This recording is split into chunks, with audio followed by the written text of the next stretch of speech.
Yes. Am I audible now? Sorry, I remained mute, but now I'm on unmute. Am I audible now? Yes, I can hear you. Yeah, Thank you. yeah, please. Thank you. There are so many technical glitches beyond my capacity to handle. Yeah, sorry. Okay, fine. So now, what I was saying is this, that we basically enjoyed two wonderful lectures delivered by Professor Miwako Hosoda ma'am in the first half of this second day of the programs. And now we are open for the tutorials. So the participants are back and the foreign faculty is also back. So now the participants can ask the questions and their doubts and whatsoever. And our foreign faculty will be answering the questions and the queries. So participants, you can unmute yourself and ask the questions. I'm sure that today you are having plenty of questions and we will have a very extended discussion today.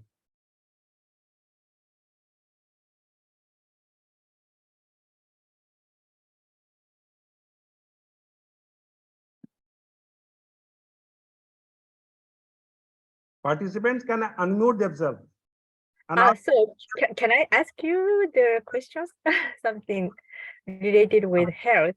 So I'm wondering, so what kind of the social, health disparity is the most crucial in India for your impression? So there are many, the aspect of the social disparities, like access of healthcare or the social inequality, like income equality or gender inequality. So, and for your impression, what is the most critical issues? oh, okay, ma'am. I was not mentally prepared for this. That you will ask me the question. Basically, I have these questions for you, right? So Okay. I will try to address these questions, but I think I'll also need to get insight from you. Mm. But there are interesting things, basically. Mm. There are some of the disparities which are definitely universal in nature. For example, the economic disparities or the gender disparities. These are present across the countries, globally prevailing, right? So in India, these disparities, basically the economic disparities and the gender-related disparities are very visible. There's absolutely no confusion on that, no doubt about that. Now, going beyond these, in India, we are having one specific form of inequality that is generally known as caste inequality. So caste is specific to India, as many sociologists have mentioned, but there is a counter viewpoint that caste in some or the other form of stratification is remaining present in many parts of the world, right? Maybe it is not caste, sometimes it is in the format of ethnicity, sometimes it is in the format of religion, or sometimes it is in the format of race. So typical or unique to every country, there are certain socio-cultural barriers. Caste is one such issue in India, and so caste-related disparities are also very visible. So to answer to your question in brief, we are having the economic disparities, we have the gender-related disparities, we have the caste-related disparities, and then one more important factor, which is cutting across all these factors, is the spatial. Basically, the location, right? The rural-urban disparity. Because most of the health facilities are generally situated in the urban areas, right? So the people coming from rural areas do have certain limitations. because of the availability of the health facilities, because of the distance basically engaged from their place of living to the healthcare facility kind of thing. So these special disparities are again a very important factor. I request the participants to mute themselves because this is creating disturbance. Only the resource person, Professor Miwako, will unmute herself. Rest of the participants should remain muted, right? This is my humble request to all of you, right? So now in India, we have this rural-urban disparity also. And then one more thing is there that is related to basically the different states of India. In India, as we discussed yesterday also, there are different states. India is a union of states, and we have multiple states, and some of the states are performing very well. Whenever we talk about health indicators in India, then Kerala is one state which is definitely shining, which is performing very good in terms of health indicators. All the known health indicators are performing very well in the state of Kerala, whereas there are other states like Chhattisgarh, Uttar Pradesh, Bihar, and some other smaller states also, some of the northeastern states also, they are not performing up to that level. Although these states are making great effort to come up to the level of the other good performing states, but this is also a kind of disparity which is existing. So to answer to your question, there are multiple variables or parameters on the basis of which we can see the health disparities prevailing in India. So I have answered your question, Professor Miwako. Yeah, thank you very much. It is very informative, and I find that we share the same problems like gender disparities. Japan is almost 116 out of 140 countries.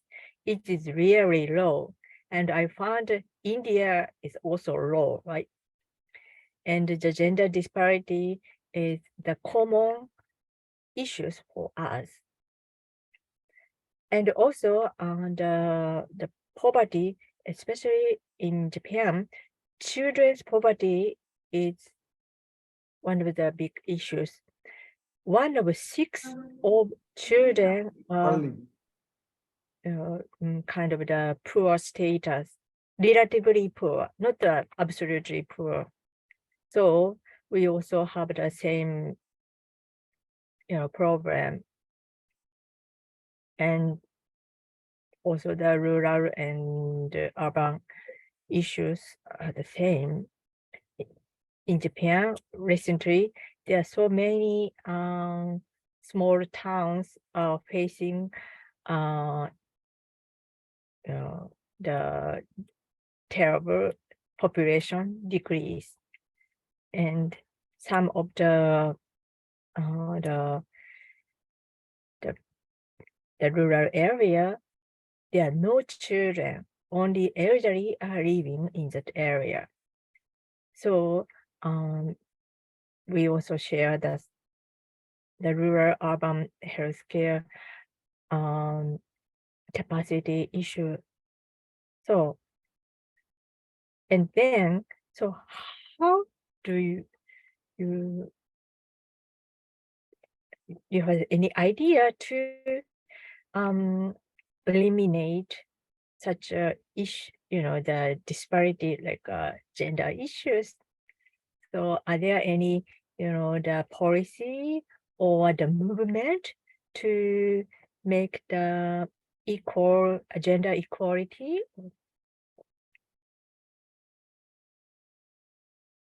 In India?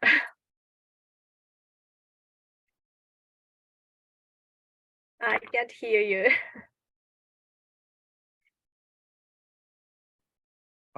Basically, there are several things going on, and we have initiated these discussions, and people from diverse background have started talking about these issues these days, right? And I think uh, instead of making this discussion remaining confined between you and me, uh, I think I need to give time to the participants Yes, also, yes. because Obviously, yes. I would yeah, actually ask the audience. So, because do you know some, or do you commit the movement, or the to make the gender equality or something like that? I mean, gender equality Mm. is one of the topmost priority of government of India. See, Mm. we have started the things at the political level first through empowerment of women. And I would like to share here, I would like to bring here altogether a new variable. You see, because health issues are a reflection of the larger issues prevailing in the society. If there is an empowerment of the communities, then this empowerment is getting reflected in health also. Yes, of course, Amartya Sen has talked about human development, and he has defined health as one of the core determinants of the larger framework of development, right? So there are things or the issues which may overlap, but in India, basically, we started with uh, to address to this specific question related to the gender aspect, we started in terms of empowerment of women at the political level.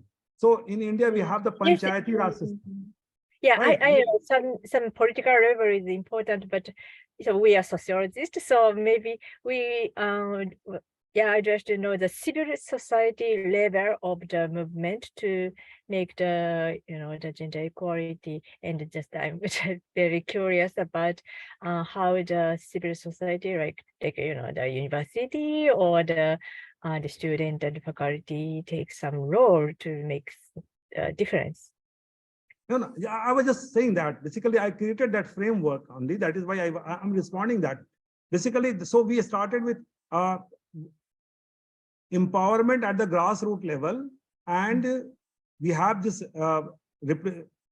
democracy at the local self-government level. So panchayats, 33% reservation was provided to women, right, at the local government level. And that created a huge impact in the mobility and empowerment of women. And now we are seeing visible impact of that kind of provisioning, the reservation of women to the local government level functionary bodies, right? So if we look at the health issues from the larger empowerment perspective, then there are several important factors. Because in India, because when we talk about Kerala, we see that the local government is very effective over there, right? So that has created one platform. Second thing is this, that there are several government initiatives to uh, empower women through various programs, right? So those programs are definitely playing very important role in creating gender equality, and at the same time, the related benefits in the health parameters also. During the COVID, the government has initiated to provide basically food to every poor household. Now, that was a massively important program. Had that program not been initiated by the government, then during the COVID crisis, perhaps millions of people would have faced very adverse consequences. So these are the larger issues that we need to take into consideration when we see the health disparity issues, or specifically the gender related issues also, right? So these are some of the discourses, fresh discourses that I can think of bringing into the discussion as of now. And of course, whatever we read theoretically, those things are very important, those things are very relevant. But on the basis of my empirical observation, I tried to bring some new variables for our discussion and for the benefit of our participants, because they need to think in terms of these variables also, that how these variables are basically influencing the health outcome, right? Now, I would like to basically, I don't know why our participants are not asking questions. Now, let me address some of the participants. Yeah. Yeah, who is ready with a question? Because Sir, see, if the I- questions are not coming, then I will. Uh, Sir, this I will have a get question, reflected in sir. the gradation. Yes, yes, yes, please. Sir, my question is related to the yesterday's discussion on the typologies of liberal, corporatist, and social democratic. Sir, Hmm. what about the Beveridge model and the Bismarck model that are also described? How are they different from these typologies? The Beveridge model and the Bismarck model. Mm.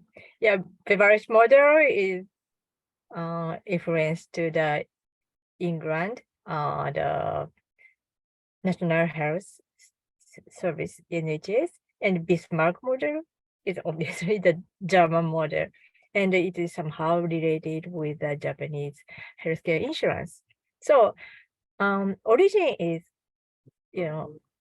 such kind of the scholars concept, but it developed slightly differently in each country because the health system is determined by the government and the people in that society. So yeah, you studied well. Thank you.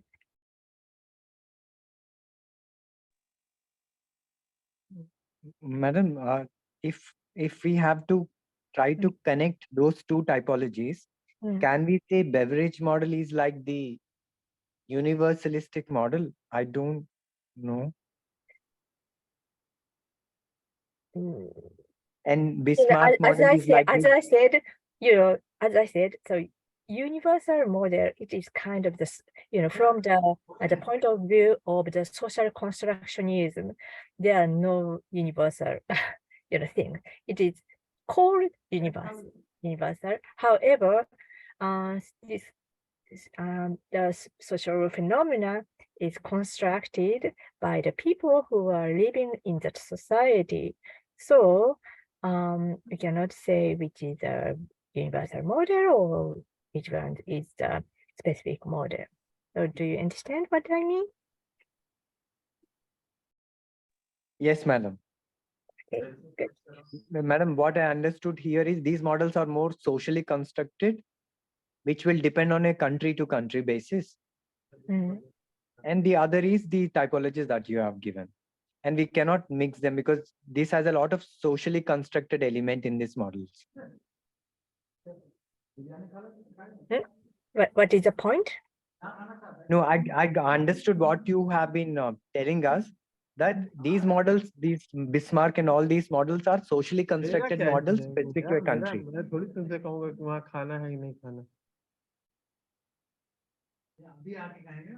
Hello. Hello? So what do you mean? No, madam, I'm just trying to connect to what you said, that these models are socially constructed, which are also dependent on country to country, and which cannot be generalized. Yes. So because the Alfred Schutz said the categorization is just the modeling. So there's so many exceptions and overlapping. So you should be very careful to see the categorization and the models. So it is just a model and not a reality. So and it's being Anderson's model of three regime of the social welfare of the social capitalist country, that is also the typology and model. So you have to be very careful to see the model. Okay, you understand? Yes, madam. Thank you. That's great. Thank you. Thank you. Good afternoon, ma'am.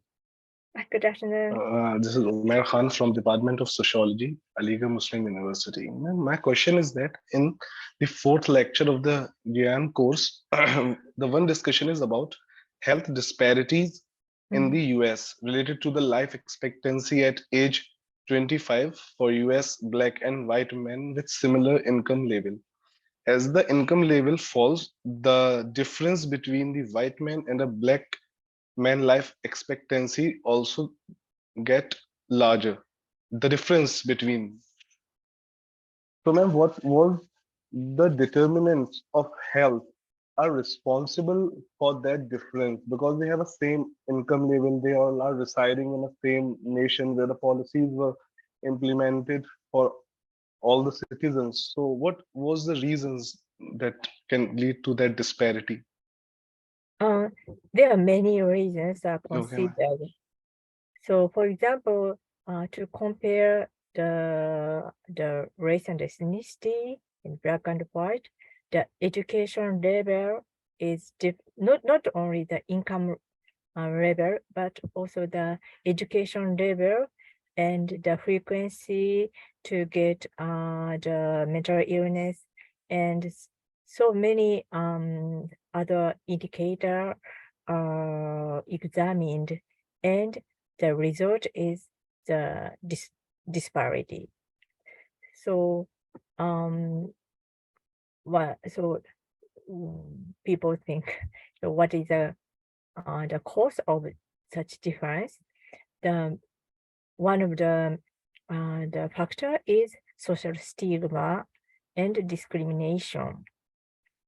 So as you see, the Black Lives Matter, the Black people are likely to be arrested just walking on the street or driving a car. So even in the the Black people, there's such kind of discrimination. So there are many ways to overcome and change the discrimination and stigma. So we need to think on such kind of the social aspect and the cognition to the phenomena.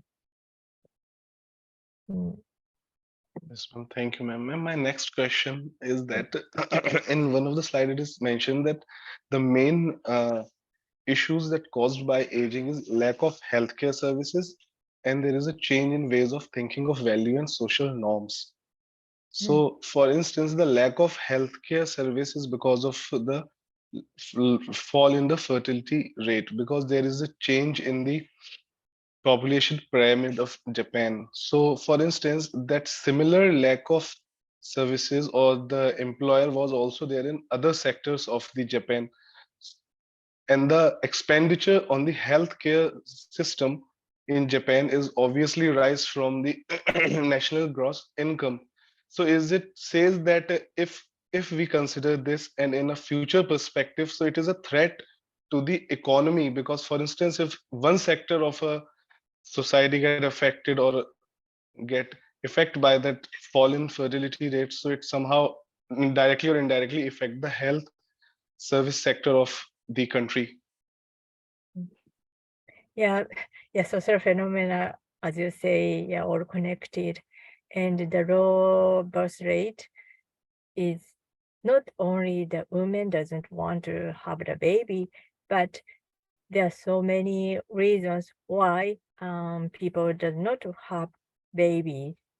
One of the reasons is the economic status, and the other reason is the environmental for raising children is not suitable for them. And also the working habitat of men and women are not affordable to have the baby. So there are many reasons are compiled to make the consequence. So the lack of healthcare professional in this aging society as well, because one of the reasons is the certification of the number of the certification of doctors are limited, and also So the future estimation of the workforce is somehow biased. So it is really complicated and it's hard to answer in this such kind of short time. So, but yeah, we need to make the complicated factors to be separated each by each and examine each by each, and also see the connection between the factors. Thank you, ma'am. Thank you.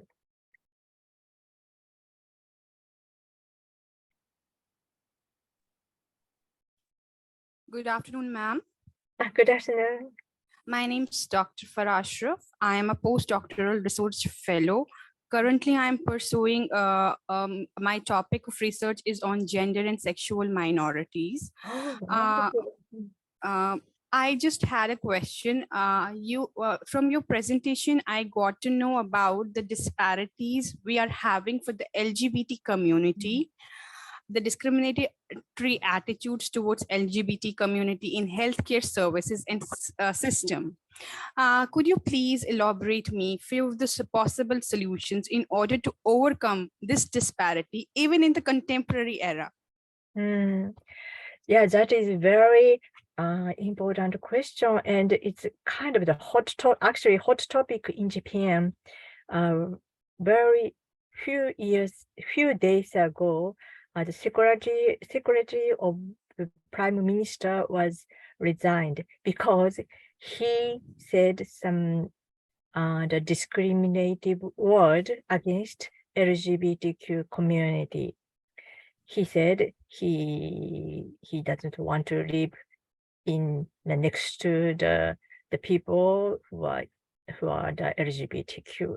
So the people's opinion and the media all opposed for his statement. However, he, of course, he's a secretary of prime minister, so the current government is not tolerant to the LGBTQ. And currently, there the law which is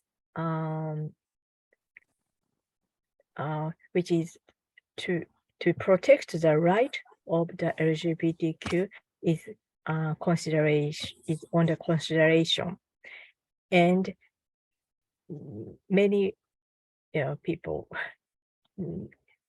the conservative and the non-conservative, discussing about the law currently, and yeah, we are very curious about the discussion. So one of the things to ensure the right of the sexual minority is to discuss and to review, to make it visualize in the society. The bisexual minority people are hiding from the society because they are afraid of the the discrimination. However, the people surrounding them are acceptable and show the acceptable behavior to the sexual minority, and things will be changed. And according to the data, almost more than half of the Japanese are acceptable for the sexual minorities. And it is interesting, but obviously the elder people doesn't, they still have the same. Yeah, young people are very acceptable. Yeah, same in India. Yeah, the same behavior or the attitudinal atmosphere towards them is same as we see apart, but I was wondering, is Japan the same as it is in the Indian context? That is why I asked you the question. Thank you, ma'am. Thank you. Hello, ma'am. This is Ifaja Azhar from Department of Sociology, Aligarh Muslim University. I want to ask you to elaborate little more about how cultural determinants play a role in health disparities. Cultural role. For example, the gender inequality. So for example, in Japan or many countries, so the medical procedure and the standard of health, health are determined by men. And now, have you ever heard of femtech or the women's health focusing and paying attention, paying attention. So it has been changing, but the cultural norm, like the man is dominant and female is following, it is kind of the inequality are reflected in the medical treatment and the medical practice. So, yeah, I hope, yeah, I can see the changing status. So maybe I hope in India it will be changing. Thank you, ma'am. Thank you. Hello, good afternoon, ma'am. Hello. Ma'am, you talk about gender disparity in terms of heterosexuals. That you said heterosexuals are more likely to have health insurance coverage. So I wanted to know that the status of women in Japan. Is there any discrimination against women in healthcare, like women face in India in terms of patriarchy? So health disparity in medical care for women in medical care. So as I told, there are some, for example, the men doctor in the physician's area, men dominated, but the young generation, it's been changed. So I can say not so, yeah, in the future, there are not so many, so the difference between men and women in the other medical care receiver. So your question is covered with LGBTQ or? Ma'am, discrimination against women in Japan in healthcare. Is there any discrimination? So Like my answer is so far in currently it is not so much discrimination. However, for example, if I see the live organ transplantation, in that case, many women to compare to men and women, the ratio of women is higher than men. That means the women give the organ to their husband or children. And so in that case, the live organ transplantation, women are kind of sacrificed to the men and children.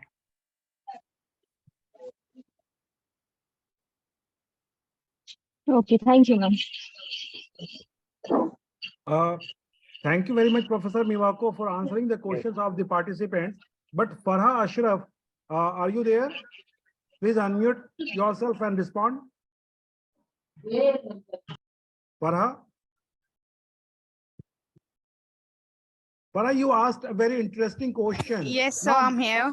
yeah, I request you to share your research work for next 5 to 7 minutes for the larger interest of the faculty. Basically, Professor Miwako would be interested in knowing it. I'm also interested in knowing it. And I think the participants would be also interested in knowing it. Can you explain your research in 5 to 7 minutes, please? Yeah, sure, sir. Basically, I belong to the Kashmir Valley. So far, I have seen the disparity here in the healthcare system. Basically, my topic is on the overall dimensions taking part in this in the valley towards the queer community. So as far as healthcare here is, we talking about healthcare. So far as we see here in Kashmir, first of all, we see the discriminatory attitudes in the medical background as well. We see the people not coming forward to help them because we see they have been always stigmatized here. And for first and foremost, the LGB, and we talk about particularly about LGB, they cannot come forward and come forward with their actual identity, what they have as a gender identity, when we talk about the identity role or the identity crisis they are facing here. So when we talk about the health as a domain, here we see neither any of the medical practitioner, or if we talk about the particular queer, in queer we talk about one that is the trans community, that we see lots of hurdles they are facing here in Kashmir Valley. First and foremost, when we they usually have the ailments here in Kashmir. Whenever they go to a medical store or whenever they visit any of the hospitals here, the medical practitioner or the medical store person, they don't allow them to give a prescribed medicine, to which they face the health disparity, the chaos they are going on throughout their lives, as well as towards their identity, the chaos they are facing towards the healthcare system. There is very less number of participation when we talk about the people coming forward to help them in the foremost care and in the foremost unit whenever they require any kind of we cannot talk about any kind of a particular help when they require it for the health parameters. So this is what my study is revolving around when we talk about the health disparity. Thank you, sir. Yeah, thank you very much for sharing your research. You're welcome, ma'am. Farha, can you look at the whole issue from social capital perspective also? Can you make some effort to understand the things from social capital perspective? Sir, I would like to relate it because I am still pursuing my research. I have not completed my research. I am just enrolled in this field last year only. I have just this year also to go ahead with the same field. So I will work on the social capital as well. Yeah, because I would like to share here that one of the students who worked under me, right? And basically, she tried to look at the delivery practices and tried to see this from the perspective from the social capital perspective also, right? And Okay. despite her best efforts, she could not explore the things at a very theoretical level because of the limited understanding of the applicability of social capital. What she could explore was the religious practices, then the local practices at the community level. Basically, we are having several programs during the pregnancy period, family, relatives, right? And then the way the local community is basically treating women during the pregnancy period. I mean, they are providing all kind of support sort of thing. So that was one dimension. And then how do these women depend upon the religious practices for getting some kind of good wishes for the desired outcome of that pregnancy. So that was another for which we important see factor. positive approach towards this when we come to the local religious help. Right. These were the factors. But what other dimensions basically we can explore? What is coming to my mind when I was basically planning this course, my interest was to look at the caste as a social capital kind of thing and explore the health related issues from the caste perspective, because practically we are aware of the fact that there are caste related disparities. The National Family True, Health there Survey are. report suggests, right? National Yeah. Family Health Survey report suggests that there are caste related disparities. But if we keep ourselves confined to those disparities, exploring the disparities only, then that is not basically enough for our research. We need to look at the other alternative model, right? Yes, other other perspectives perspectives also. which are supporting that system also. So I thought that the caste in some way is playing a positive role also, and the theoretical basically principle which could have supported me was this social capital, because we can look at the things from cultural perspective also, cultural capital perspective also. But cultural capital includes lots of learning, the formal learning, education, and all those things. So these are definitely going to be very helpful. But how this local network, the trust kind of thing, the community kind of thing, everything that we talk about when we talk about social capital, how do these things play a positive role in making improvement in health outcome? Making gender inclusive society. Right. We'll So talk about that is the idea behind this course.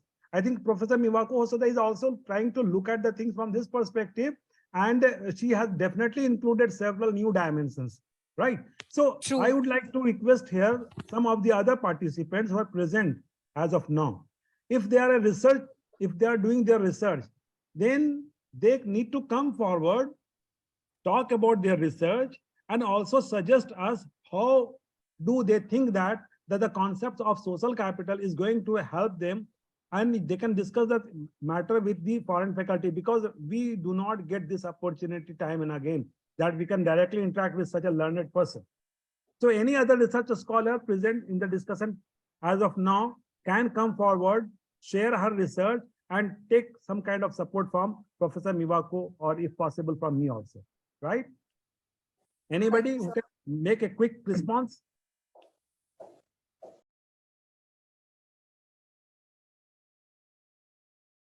No. A Dr. Ira Aslam, are you there? Dr. Ira Aslam? Yes, sir. Iram, Assalamualaikum. can you share your background? Yes, sir. So I am a teaching faculty from the Department of Home Science, Okay. AMU. Okay. What is your area of interest? And I had my area of interest is nutrition. I had completed my research on the topic of factors influencing the food preferences among adolescents. Right. So now basically you're talking about nutrition, adolescent, adult, the gender factor is also there. Professor Miwako Sir, has raised some questions from the gender Sir, perspective. I'm also having a question. Yeah, Sir, please, I'm having please. also one question. Yeah, please ask. Sir, actually, as the ma'am has explained about the economic impact on the health of the immunization mainly. So I just want to know, sir, as when we talk about the economic impact, the immunization mainly in the government health centers are free of cost, but even the people are mostly refuse to take these opportunities for making immunized themselves as well as their family members also. So what is the main reason behind this? After being free, being immunized. There is, I think, some connectivity related issue. I cannot get your question completely. Can you repeat the question here? Okay, so my question is this. As we know that the immunization, the vaccination in the government health centers are free of cost. Uh, my voice is audible? Yeah. Please continue. Okay. So as the immunization or vaccination is free of cost in government health centers, but many peoples are refused to take these opportunities. So what may be the main reason? As the ma'am has said, that economic impact is also is there for the vaccination, but many immunization and vaccination are free of cost, as we had recently seen about the COVID-19 vaccination, but the people are refusing to getting benefit from these kind of immunization. So what may be the reason? Very interesting question. Professor Miwako, I want to respond to this question. Can I respond? You can also. Actually, I just published the article which is related with the vaccine hesitation. So, vaccine hesitation is literally the certain percentage of the people who are hesitate to get vaccination, and there are some reasons why they don't want. And you have to think about what type of vaccine each by each. For example, the COVID-19 or measles or chickenpox. So it maybe there are some of the vaccination which is mandated. For example, in Japan, most of the vaccine is not a mandate, but the government recommendation. And there's the problem has occurred related with HPV vaccine. So I don't know, in India, we use the HPV vaccine, a human papilloma vaccine, HPV. It is prevent the women's cancer. However, it has a severe adverse event. I mean, so there's some, and also it's providing for the young girl, the age 12 to 16. And after the vaccination, certain percentage of the young girl got severe side effect. Some are paralyzed and bedridden. So the vaccine rate of the HPV vaccine is very low in now, and so if you make a research on the vaccination and some kind of the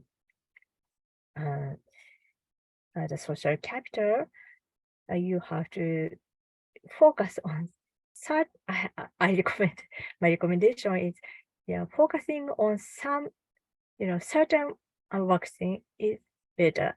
If you mix the vaccine, so each vaccine has their own characteristic and risk and the benefit.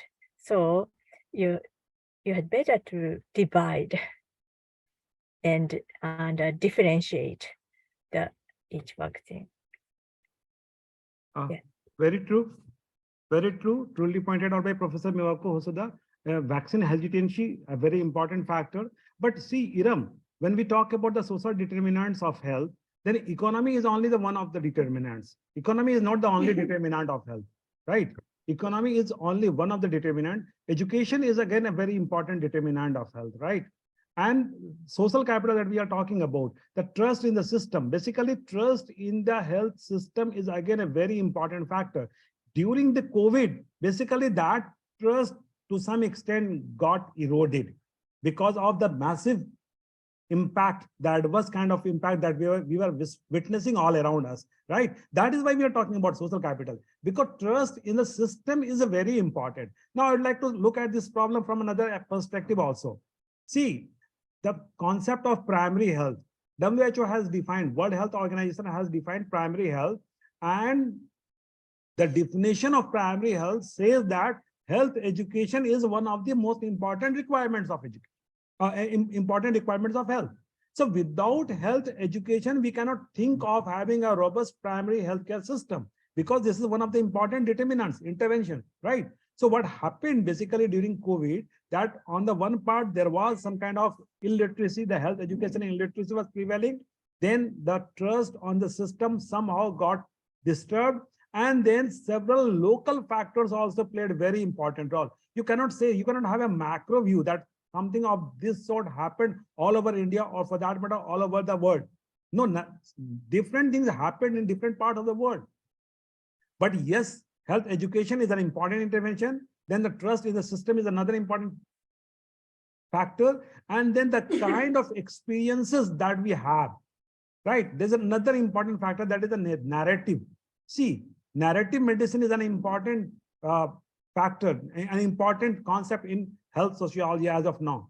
So the kind of narratives basically developed during COVID, that has created a huge damage to the whole trajectory of vaccination kind of thing. So there are things which we need to explore. If you are interested in this topic, then you need to conduct an empirical study so that you can say that whatever the specific causes with authenticity. But at this level, without having the empirical experiences, we can say that definitely trust is an important factor. Health education is another important factor, and the performance of the healthcare institution is another important factor. Dr. Swalehin, the co-coordinator of this course, is also interested in responding to this question. Dr. Swalehin, please respond. Well, this is an interesting question that has been raised, and I literally having my empirical understanding of this, phenomena that the literally people not going for the immunization, and the Dhanush program is being running by the government, providing free access to the immunization, but somewhat that the unwillingness to go for the vaccination, immunization, right, is a compounded sort of phenomena. We need to relate it with antenatal care and those literally who access to the institutional deliveries. Who literally having the institutional deliveries, they are more aware about this immunization program. They literally being a part of that immunization. And those literally who have gone through the antenatal care, have literally gone through the different trimesters, they are more likely to have the immunization for their children. So somewhat this is literally creating the restrictions or unwillingness to go for the immunization, because this in itself is a cumulative and compounded phenomenon. And this cannot be understand simply just looking into that, why literally not people getting into it. Another factor, Professor Akram sir has already highlighted, that trust is an issue, because the participation of the people to the government is, trust is having an important link to create a participation somewhat with the governmental programs, as we witnessed during the polio. So polio, some communities and people did not literally having the accessibility to this program of polio, that because they did not have that trust to the government, some sort of system, they literally not developing a sense of connection, a sense of participation, and they literally restricted themselves to go for polio vaccination and polio drops and all. So, and another dimension, it is somewhat a medical type, means that once you, give immunization or giving vaccination to the children, so they literally having some sort of fever, and which is being considered as a normal, because a live virus is literally being infused into the body of children. So this phenomena is that, most of the people living in rural areas, they are not being aware about, not educated, as sir has already highlighted. Education is important criteria in accessing the immunization. So just keeping, children literally having some disease or literally having fever, and they go for immunization. This is being unfortunately happened, that they have mortality of the infant or the children. So they're just creating a narrative that going for the immunization is the primary cause of the death of the infant. So this is literally creating a fear psychosis among the rural people or those who are not, educated or illiterate. So these are the different factors, and some other factors also are, there, but these are prominent factors that we need to just highlighting over here and discussing. Thank you very much. Thank you very much. Thank you, Dr. Swalehin, for bringing a new dimension to the discussion. And medical narratives are actually very important. Right. Thank you, sir. Okay, Piram. And it's very much true. And then we have, do we have any other participant who has conducted his or her research, or who is presently doing his her research in any of the area that we are discussing today?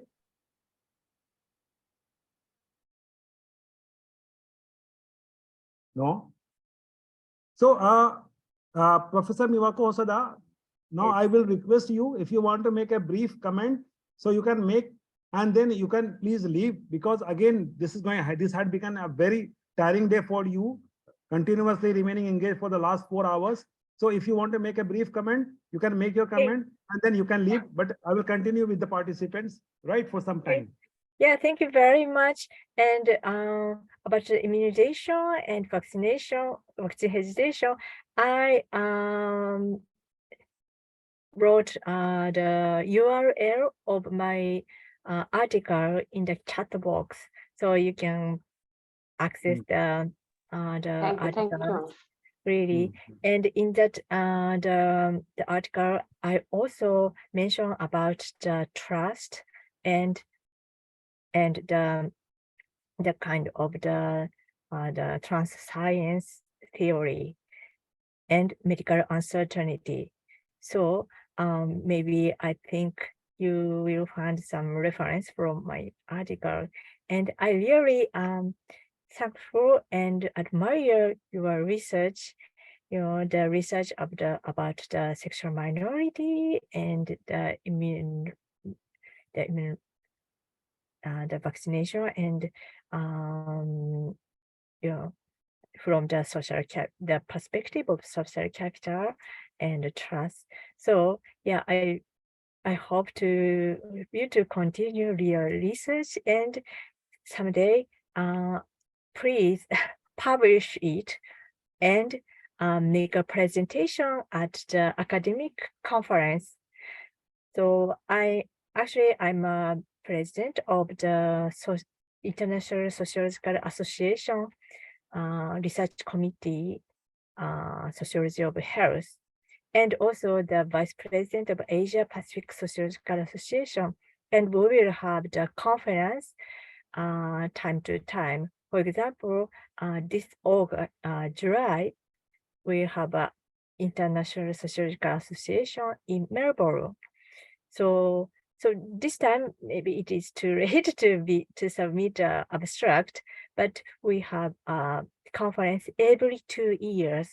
So please don't hesitate to make a presentation of your research outcome, and also try to publish it in the international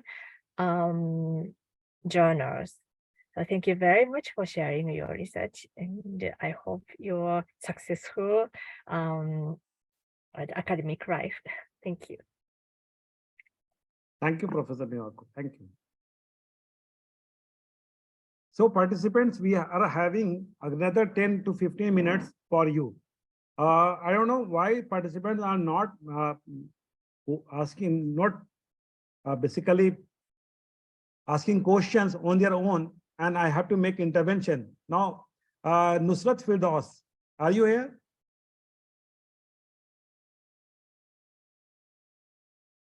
Nusrat Firdaus? Yes, sir. Nusrat, can you share the core area of your research here? Sir, I have a question. Yeah, please. Sir, as we know that healthcare disparity occur in context to broader level inequality, sir, I have a question that ethnic minority backgrounds may experience disparity somehow. Disparity in equality and safety of healthcare. Is there any solution to ensure that their disparity? No. Can you rephrase your question, Nusrat? Yes, sir. Sir, as we know that healthcare disparity occur in context to broader level inequality, right? Sir, I have a question regarding ethnic minority. Sir, ethnic minority backgrounds may experience disparity or inequality, right? But Right, inequality, right. they experience disparity in quality and safety also in healthcare. I just ask one thing, that is there any solution to ensure their disparity or safety? Yeah, right. Now, basically, when we were talking about the health disparities, now when Professor Miwako has read this question, then I stated that yes, economic disparities prevailing world over, gender disparities prevailing world over. Then we do have some specific forms of disparities. For example, Yes. the caste-related disparity. Then I also mentioned that and the ethnic disparities also, right? When you Yes, sir. look at the ethnic community, then there are several dimensions basically involved there. Because ethnic communities are definitely one of the vulnerable community. The social vulnerability is there, that is operating, right? That is one dimension of the problem. The second Yes. and very important dimension of the problem is the spatial disparity, which is operating with the ethnic groups. Because the ethnic groups are basically living in an environment of which is not basically part of the mainstream society. See, that is a very important question. So simultaneously, another layer of disparity is coming into existence, which is a spatial disparity, say the rural-urban disparity. For example, the tribal communities, right? Yes, The sir. tribal communities are living in areas which are basically at distance from the mainstream areas where there are health care services are available. So that is another form of disparities operating, that is the spatial disparity. And definitely as a result of these multiple forms of disparities, because ethnic groups are basically suffering from economic disparity, then a spatial disparity, then some sort of disparity related to the social identity. I have worked with the tribal communities, right? My research is on the tribal communities of Rajasthan. And I've seen those things very closely, that when they basically go for a physical checkup in a hospital setup, then because of the specific identity that they have, they also face some kind of discrimination. Although Yes. that is much acceptable to them because of the prevailing traditions or the customs over there. But these are basically the challenging situation. So an ethnic community is witnessing the disparity at multiple levels. Economic level, economic disparity is operating. Gender disparity definitely operating if she is a female. Then a spatial disparity is operating. And then the identity related disparities are also operating. Now the question is, how can we address these problems? That's the question that you raised. Yesterday, basically, we talked about this thing, inclusive society, right? Yes, sir. Yesterday, Miwako ma'am presented a diagram also that when you are having multiple barriers, you cannot make adjustment in the context of each and every barrier or hurdle. That means we need to go for basically having an inclusive society, which is a barrier-free kind of society. For example, I will give you one example, disability. If disability enabled environment is not created in the buildings, then every person who's having any kind of physical disability will face multiple hurdles and barriers, right? And that is why as of today, educational institutions are made basically disability friendly kind of environment. That means the system needs to serve to the needs of the specific person. That is what is known as an inclusive system. Just like that, when the larger society will become inclusive, then the needs and requirements of diverse ethnic community will also get fulfilled. So there is no shortcut solution for this problem. The shortcut solution will not work. There is a long-cut visionary approach, and that is to have an inclusive society. And here I am proud to share that the Constitution of India literally has a visionary approach, and it does talk about an inclusive society. So gradually we are moving towards that inclusion. But yes, we have witnessed a past where there were impacts of colonialism and there were several other cultural barriers were there. So as of today, the democratic institutions are working properly. I responded to this type of question some time back also, when I talked about the Panchayati Raj system. See, the Panchayati Raj system has worked for the empowerment of women, and that empowerment is playing very crucial role in basically ensuring health of the women, right? So these institutions are interconnected. These practices are interconnected. So when you talk about the kind of disparity that the ethnic groups are witnessing, then we can identify lots of disparity. And when you talk about what kind of provision we can make, then definitely we can apply all the indicators and variables which are applicable for ensuring an inclusive society. Almost all the variables, right? I hope you got some insight to the problem, Nusrat. Is it okay? Yes, sir. Yes, sir. Thank you, sir. Very well explained. Okay, okay. Any other question?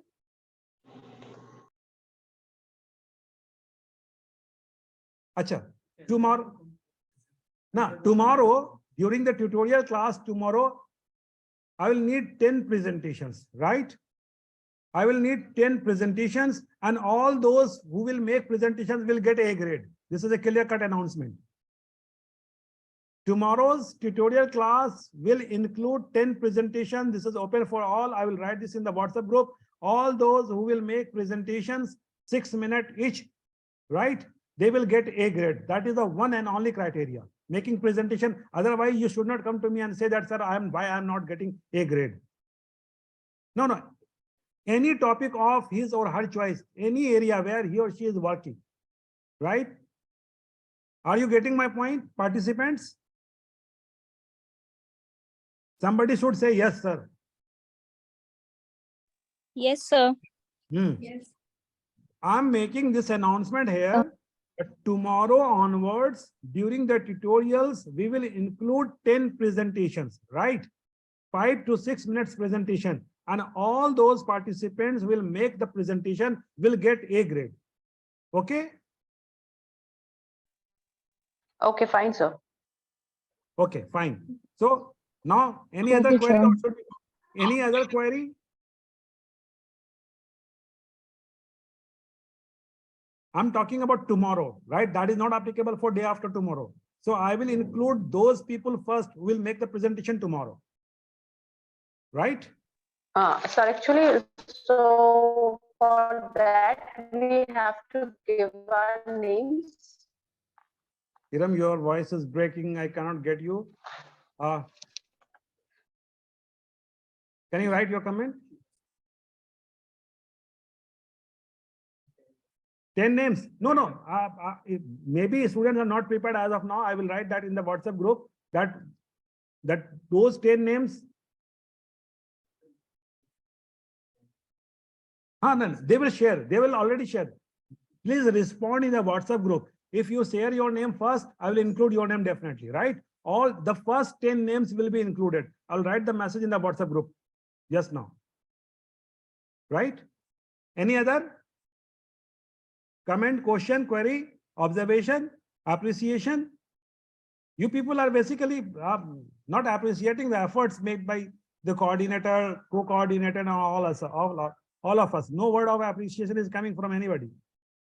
That was basically on a fun side just to make you say something. Even as people are silent.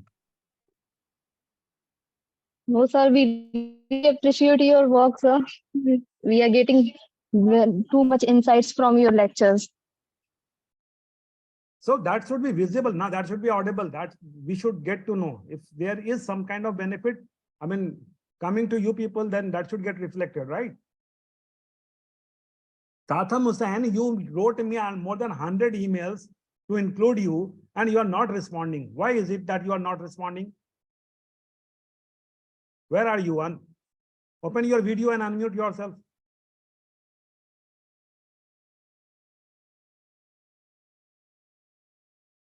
Okay, fine. We are closing the program, right? We will meet again tomorrow, 10 a.m. We have one lecture from Professor Miwako Hosoda tomorrow, and then there's another lecture by me, right? I hope you have seen the schedule. So we will meet tomorrow. Okay, take care. Think over your topic and mention your name in the WhatsApp group. I will take up the names on first come, first serve basis. Okay, thank you very much. We had a wonderful program for today. Okay, see you tomorrow.